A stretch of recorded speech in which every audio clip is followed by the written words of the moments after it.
Well, here's this new 71-inch AJ Slick from 3D Hobbies that I finished a little bit ago.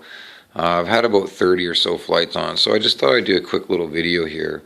My overall thoughts of how the build went, a little bit of my setup. Starting with my thoughts of the build, I wish they gave you a manual with this plane.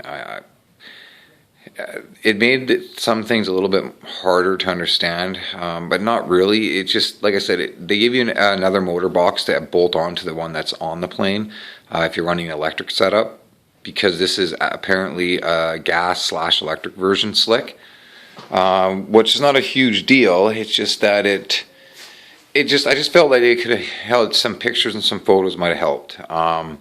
Otherwise, it went together fairly well. They also give you the option to run 2 servos in the elevator. I ended up going with the 2 servos in the elevator. You can see that one down there. I did a lot of research on it. Most people aren't doing it. They say it's overkill, but looking at when you see the size of the elevator on this plane and the amount of throw that it has, it just seems wimpy to me to have linkage attached to only one half of it. There's probably going to be some flex in the other half when you're in hard maneuvers. You know, like I said, I've never really cheaped out on servo setup on any of my planes, and I can't say I've really ever had servos fail on me in any way. So servos are super important. Stronger to me is always better. So otherwise, they also, when you run the 2 standard size servos, which they don't tell you, they actually hit inside the fuselage, and I wasn't able to put them flush against the fuselage. So I had to look at it for a bit and ended up realizing that there was enough plastic on the servos that I could sand and file some away and allowed just enough room for it to fit flush against the fuselage. Then again, see, things like that is where I think a manual should be brought in to give people heads up before they go and cut the monocoat away and expose a hole. Either way, I worked around it and got it to work perfect. Another thing I didn't think it would come with was I expected it to be probably 440 size ball link.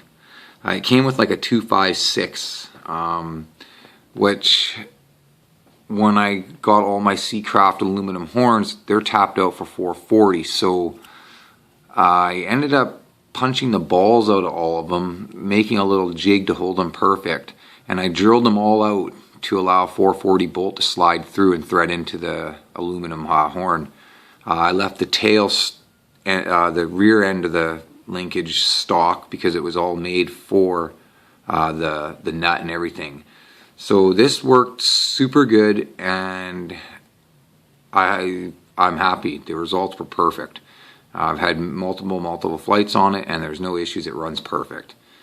So I ended up, yeah, I'm happy. At least I got that to work. And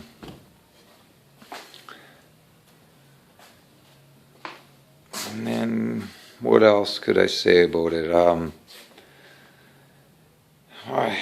I like this. I do like the monocoat scheme. The only thing I'm not a huge fan about is all of the edges. I'm constantly finding myself having to chase them. Either way, it's sharp looking plane. Give me a second. We'll look inside and we'll talk about some of the setup inside. So inside, it's super clean. Running the pull setup with the aluminum Seacraft horn. It's 2.5 inch, I believe. Gives me more than enough throw. I actually had to dial it down because on full throw the rudder was hitting the elevator.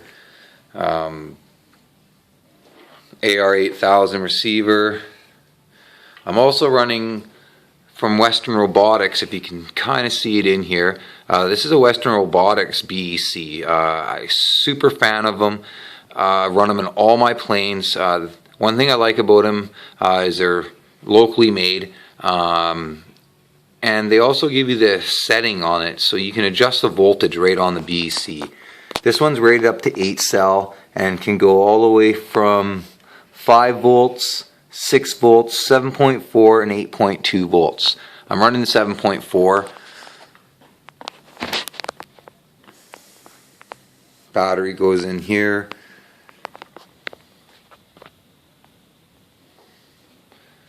Running Castle Edge 100 amp speed control with a Motrofly DM 4330 282 kV, spinning a Vulcan 20 by 10 prop. I'm making about 2600 and something watts, I believe it was on my watt meter, around 81 amps. Super efficient, running almost 8-minute flights. This is a Dubro 3-inch spinner, aluminum backplate spinner from Dubro. I had to do a lot of work with the Dremel tool to make that opening big enough to allow a prop that size to fit in. It wasn't very hard to do, just time consuming to get it perfect, and it turned out really well. Both sides are almost identical. It balanced pretty good. I'm actually was a little nose heavy, so the dual servo in the tail really helped me a lot there. I needed about 2 beeps of trim to get the nose up.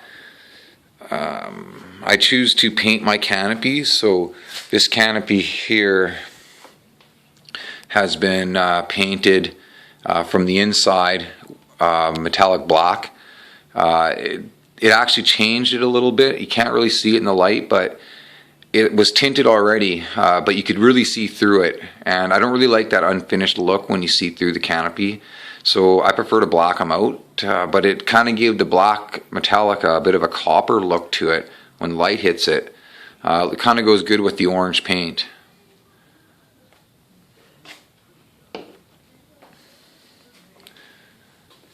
I'm not sure if I went over the weight or not. Like I said, again, about 9.5 pounds, ready to fly.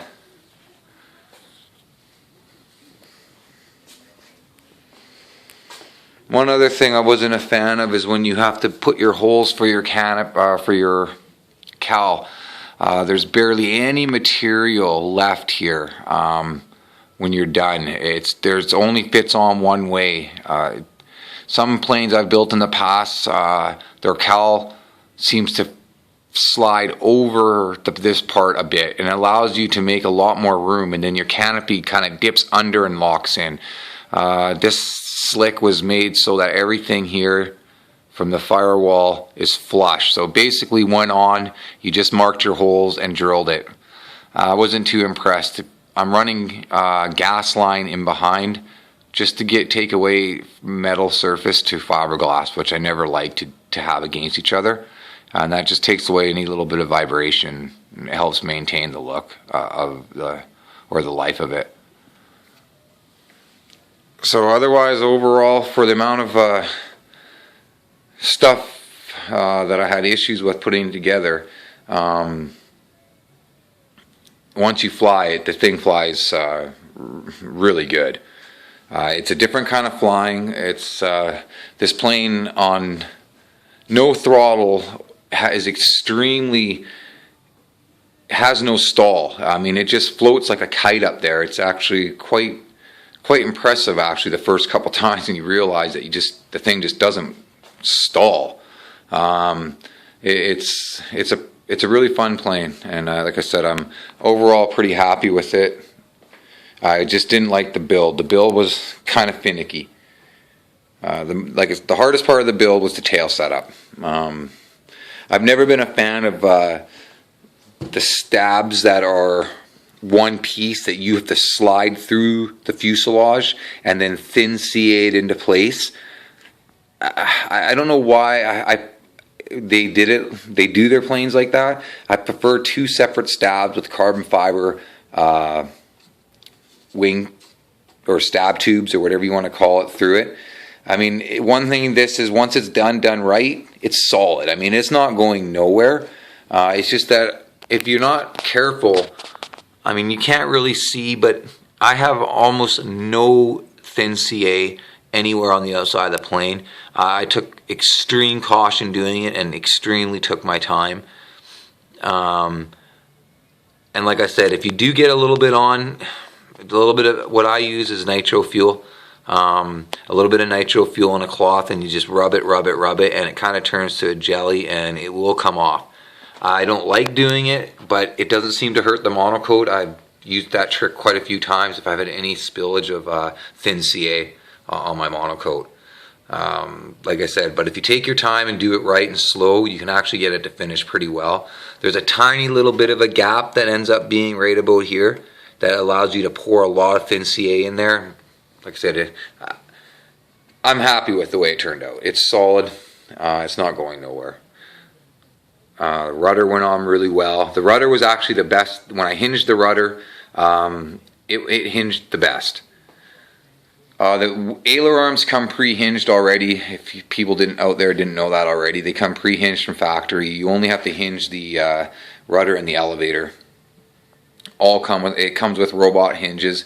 I actually threw all the stock robot hinges out that came with the plane.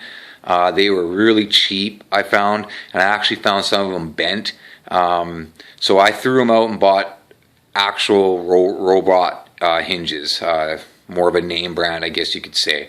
The ones that came with the plane were garbage as far as I'm concerned. So I have them from Canada, so we can't get these planes up here in Canada very easily. So I had to go through the States. It cost me a little bit more because our dollar is not doing very well right now.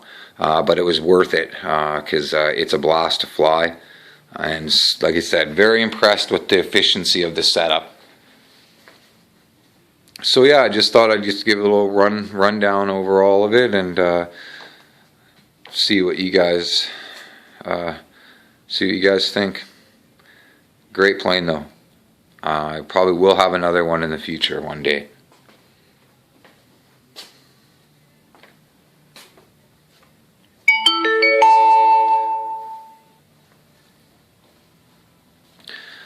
This is my 104-inch Edge 540 from SIG. This was made in 2006. I found it from a guy who had it in his basement, still in a box, brand new. Never opened it. The DA100cc two-stroke motor was still in a box, never touched, and apparently it's sitting for 5.5 years. I couldn't say no to the price that I got it for, and I mean cheap. Basically, I paid for the DA100 motor and got the airframe with it. It was my first gasser. I took my time putting it together. I have over 150 hours on it. We won't go too much into detail about it, but it's a smart fly system in it. It's a great plane. The thing is a super good pattern flying plane. It does a little bit of 3D. In general, though, it's just a big, cool, fast, smooth flying plane. I can't really say enough about it.